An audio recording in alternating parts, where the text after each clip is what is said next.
ഒന്ന് നിന്നേ.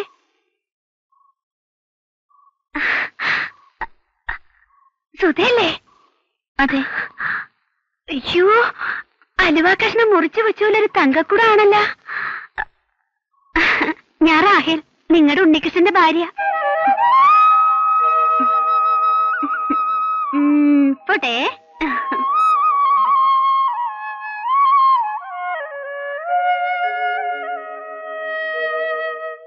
ഞാനിന്നൊരാളെ കണ്ട്. നിങ്ങളുടെ സുധേ. ചെന്ന് പരിചയപ്പെട്ട്. പാവം, സങ്കടം തോന്നും അതിന്റെ മോറ് കണ്ട. എനിക്കെല്ലാം അറിയാല, പിന്നെന്തിനാ മറയ്ക്കണത്? ഞാനൊരു കാര്യം പറഞ്ഞാ ചെയ്യുവാ. നമ്മ ഇങ്ങനെ സന്തോഷായിട്ട് കഴിയുമ്പം അതിനെ ഇങ്ങനെ ദണ്ണപ്പെടാൻ വിടണത് ശരിയാണോ?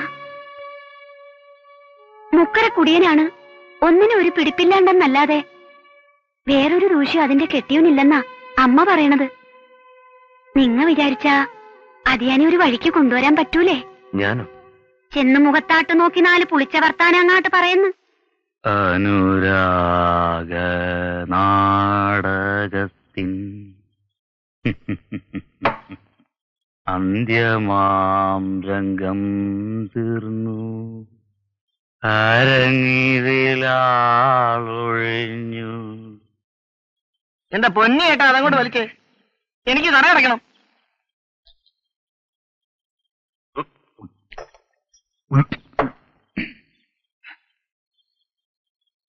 അച്ചു, ഒരു 100 കൂടി. ഒരു തുള്ളിയില്ല ഇവിടെ. എണീറ്റേ. പറയടാ, ഈ ഷാപ്പിന് എന്താ വില? എത്ര കിസ്ത അടച്ചത്? വാങ്ങും. താനാരാ? അതൊക്കെ പിന്നെ പറയാം. ഈ ഷാപ്പ് അല്ലെങ്കിൽ വേറെ ഷാപ്പ്? ഇങ്ങി വരാൻ. വന്നേ.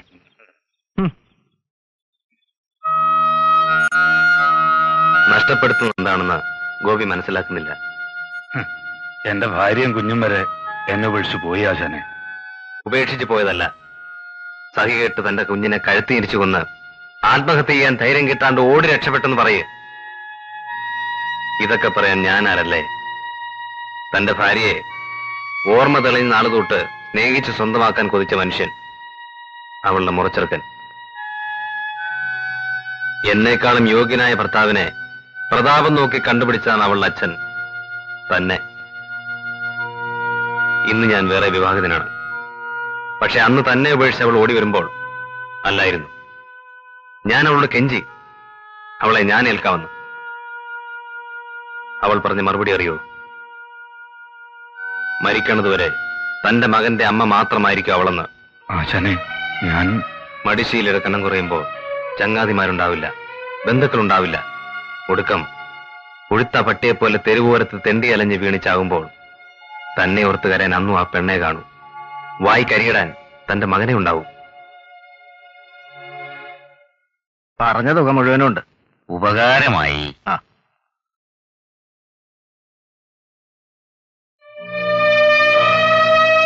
നീ വെച്ചോ. വേണ്ട, 1 കൊല്ലത്തെ തേങ്ങയുടെ മൊത്തം കാശാണ്.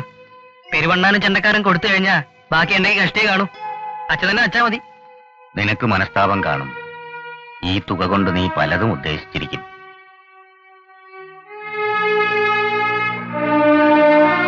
നിനക്ക് വിഷമിക്കേണ്ടി വരില്ല. ആവശ്യങ്ങൾ മുടങ്ങാണ്ട് വേറെ വഴി തുറന്നു കിട്ടും.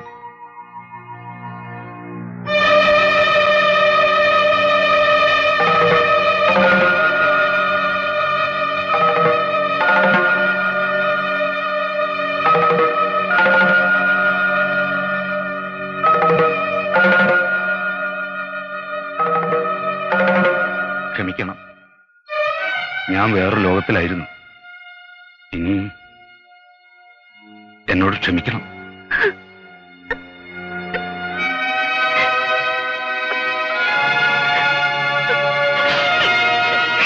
എനിക്ക് എന്റെ മോനെ ഒന്ന് കാണണം. എന്റെ ഭാര്യയോട് മാപ്പ് പറയണം. അകത്തേക്ക് ചെല്ലുക.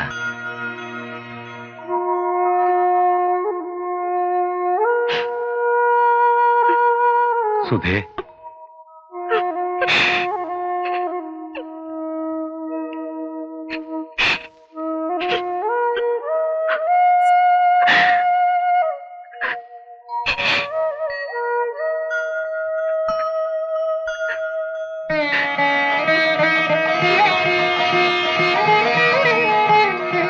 നോക്ക്, ദൈവങ്ങളുടെ കടം വീട്ടും ഉറപ്പിച്ചതേ ഉള്ളൂ.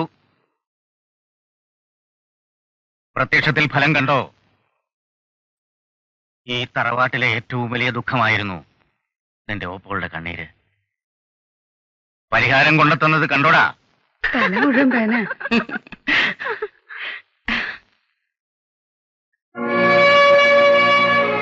സൂക്ഷിച്ച് ഇന്നതാ.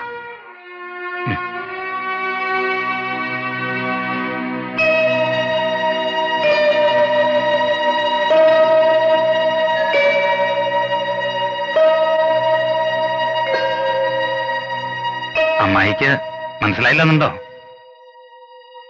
എന്നെ മനസ്സിലായില്ലെങ്കിലും ഇവളെ മനസ്സിലാകാതിരിക്കില്ലല്ലോ.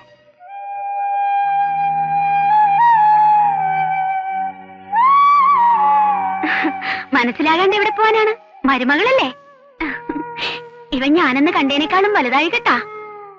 വന്ന കാലം നിൽക്കാണ്ട് ഇങ്ങാട്ടിരിയുന്നു. ഒന്ന് അമ്പലത്തിൽ വരെ പോയി. ഉണ്ണിയില്ലേ ഇവിടെ? പുറത്താട്ട് പോയി. വരുമ്പോ ഉച്ച കഴിയും. അമ്മായി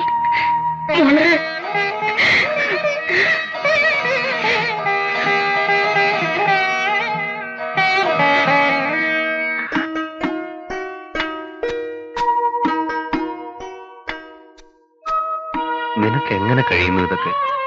എന്ത്? അമ്മ പോലും അതിശയിച്ചു പോയി. സുധയുടെയും ഗോപിയുടെയും അടുത്ത് ഇത്ര സ്നേഹമായിട്ടും സന്തോഷമായിട്ടും പെരുമാറാൻ. നമ്മുടെ വീട്ടിൽ വരുമ്പം പിന്നെ അങ്ങനെയല്ലേ പെരുമാറേണ്ടത്? ഞാൻ സ്നേഹിച്ചിരുന്ന പെണ്ണാവൾ. എനിക്കറിയാവുന്നതാണല്ല.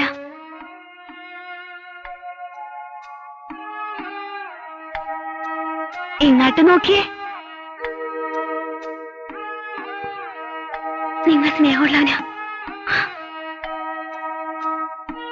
എനിക്ക് നിങ്ങളെ വിശ്വാസ. നിങ്ങൾ സ്നേഹിച്ചവരെല്ലാം ഞാൻ സ്നേഹിക്കണ്ടേ? എന്നാലല്ലേ ഞാൻ നിങ്ങളുടെ ആവുള്ളൂ.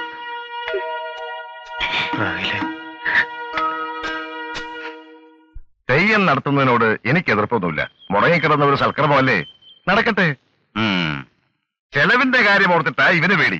ഞാൻ പറഞ്ഞ അങ്ങനെ നോക്കരുതെന്ന് ഏട്ടന്റെ ഒരു ആശയാണ്. ഞാൻ ഇവനെ പറഞ്ഞ് മനസ്സിലാക്കി. നടത്തുമ്പോ പിന്നെ അതിന്റെ അന്തസ്സിൽ നടത്തണം. ഞാൻ ഒരാഴ്ച ലീവ് എടുത്ത് ഇവിടെ നിൽക്കുക. എന്തൊക്കെയാ വേണ്ടതെന്ന് പറഞ്ഞാ മതി. ലീവ് എടുത്തത് നന്നായി കുഞ്ഞികൃഷ്ണ. പിന്നൊരു കാര്യം ഏട്ടാ, ഓഹരി വേണ്ട എന്ന് അവനിവിടെ വന്ന് വീരവാദം പറഞ്ഞത് മുഖവിൽ കിടക്കരുത്. വിശ്വസിക്കാൻ വയ്യാത്ത വർഗമാണ്. മനസ്സിലിരിപ്പ് കണ്ടു തന്നെ അറിയണം. ഞാൻ പറയണത് ചടങ്ങുകളൊക്കെ കഴിഞ്ഞ് ഞാൻ ഇവിടുന്ന് പോകുന്നതിന് മുമ്പ് തന്നെ നമുക്കിവിടുത്തെ ഭാഗമങ്ങ് നടത്തണമെന്നാ. ഏട്ടനാണെങ്കിൽ വയസ്സായി വരികയാണ്. എനിക്കാണെങ്കിൽ ഒരുപാട് പ്രാരാബ്ധങ്ങൾ. ഇവന് ഇപ്പൊ മേജറായി. ഇനി വെച്ച് നീട്ടണ്ട. പുറത്താരും അറിയുന്നതിന് മുമ്പ് തന്നെ നമുക്കങ്ങ് നടത്താം. രജിസ്റ്റർ കഴിഞ്ഞാൽ പിന്നെയാവും വന്ന് കുത്തിപ്പൊക്കാൻ വന്നാലും പുറത്ത് കിടന്ന് കുരയ്ക്കുകയുള്ളൂ. തെയ്യം നടക്കട്ടെ ആദ്യം.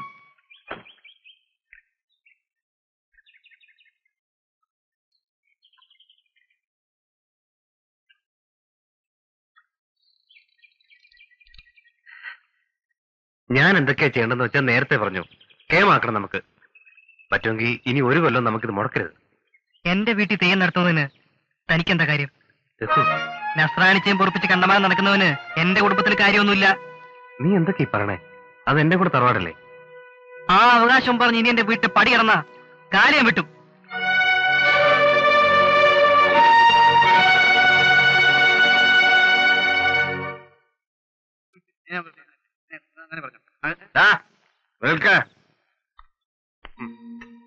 നിന്റെ പടി കടന്നാ നീ കാല് വിട്ടു അല്ല? എങ്കിൽ കേട്ടോ, ആ പടിക്കകത്തെ മണ്ണ് എന്റെയും കൂടിയാ. അവിടുത്തെ ദൈവങ്ങളും പിതൃക്കളും എന്റെയും കൂടിയാടാ. നിന്റെ തന്തയുടെ ശവം എടുക്കുമ്പം തല പിടിക്കേണ്ടത് ഞാനാ, മരുമകൻ. പിന്നെ തറവാട്ടിലെ കാരണവര് ഞാനാ, പൂമംഗലത്തെ ഉണ്ണികൃഷ്ണൻ നമ്പ്യാര്. പിന്നെ തെയ്യം നടത്തേണ്ടത് ഞാനാ. എന്നെ പടിക്കകത്ത് കിടന്നാ നീ കാല് വിട്ടു അല്ല? എന്നെ പുറത്തു നിർത്തിയിട്ട് തെയ്യം നടക്കൂല, നടത്തിക്കൂല. ഞാൻ പൂമംഗലത്തെ ഉണ്ണികൃഷ്ണൻ നമ്പ്യാരാ പറയുന്നേ, നടത്തിക്കൂല.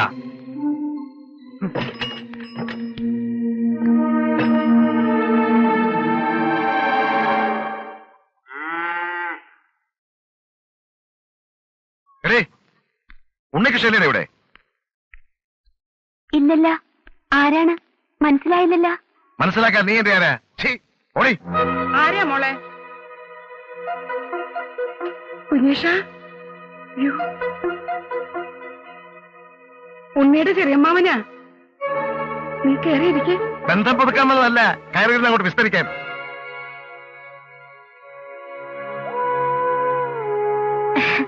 ഇത്തിരി കാപ്പി എടുക്കട്ടാ? കൊണ്ടുപോയിരുന്ന് തന്തയ്ക്ക് കൊടുക്ക്. അവർക്കിടെ ഒരു കാപ്പി. നിങ്ങളുടെ തലതിരച്ച സന്തതി കുടിച്ചു ബോധമില്ലാത്ത വെല്ലുവിളിച്ചെന്ന് കേട്ടു.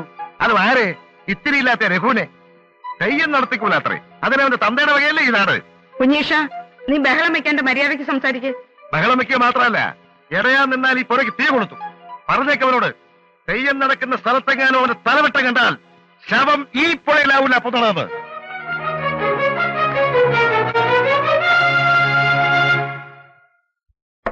ശേഖരമാവ തന്നെ പറയും. കണ്ടതെന്നാണല്ലോ സൗദാമിനിയോപ്പോൾ കല്യാണം മുടക്കി ഇറങ്ങിപ്പോണത്. ക്ഷമിച്ചു, സഹിച്ചു. ഞങ്ങളുടെ തറവാട്ടിന്റെ മാനം മാത്രമേ കേട്ടിട്ടുള്ളൂ. ഇതാണോ ഈ നാട്ടിലെ സകലനായന്മാരുടെയും മുഖത്ത് കരിവാരി തേച്ചുകൊണ്ട് അവരുടെ സന്തതി ഒരു ഉടുപ്പുമില്ലാതെ ഒരു നസ്രാനിച്ചയെ പരസ്യമായി വെച്ച് ഉറപ്പിക്കുന്നു? ചോദിക്കേണ്ടതും തടയേണ്ടിയിരുന്നതും നിങ്ങളൊക്കെ തന്നെയാണ്. ഞാൻ ഈ നാട്ടിലില്ലല്ലോ, നിങ്ങളത് ചെയ്തില്ല. അത് പിന്നെ അങ്ങനെയല്ലേ കുഞ്ഞേഷണ? ഞാൻ അന്നേ പറഞ്ഞതാ രാത്രിക്ക് രാത്രി നാട് കിടത്തണമെന്ന്. ആണായിട്ട് ഒരുത്തനെങ്കിലും കൂടെ നിൽക്കണ്ടേ? അത്രയ്ക്കൊന്നും അങ്ങനെ ചിന്തിച്ചില്ല. ചിന്തിക്കാണ്ടിരുന്നത് ഇന്ത്യ ഇപ്പൊ കാണുന്നേ. കളിച്ച് കളിച്ച് തെയ്യം മുടക്കിക്കുമെന്ന അവന്റെ ഭീഷണി. കൊലക്കുറ്റത്തിന് 4 കൊല്ലം ജയിലിൽ കിടന്നവനാ. അവന് എന്തിനും മടിക്കില്ല. എന്ന് വെച്ച് തെയ്യം മുടക്കേ? മുടക്കൂല. നസ്രാനിച്ചയെ പൊറപ്പിക്കുന്നവൻ വിളക്കെടുത്ത് ഭഗവതിയെ തീണ്ടി അശുദ്ധമാക്കാൻ അനുവദിച്ചാൽ അത് കണ്ട് നമ്മൾ ആണും പെണ്ണും കിട്ട കുറെ നായന്മാര് കാന്ന് മിണ്ടാതിരുന്ന തെയ്യം നടക്കും. അങ്ങനെ നടത്തണോ? തെയ്യം നടത്തുന്നത് തറവാട്ടിൽ നിന്നാണെങ്കിലും ഭഗവതി നാടിന്റെയാ. കോപിച്ചാൽ അനുഭവിക്കാൻ പോകുന്നത് ഞങ്ങള് മാത്രമല്ല, നാടടക്കമാ. എന്താ ചെയ്യാ കുഞ്ഞേഷണ? ചെയ്യേണ്ടതൊക്കെ ഞാൻ ചെയ്യാം. കൂടെ നിൽക്കാൻ പറ്റുമോ? ഞാൻ നിൽക്കും.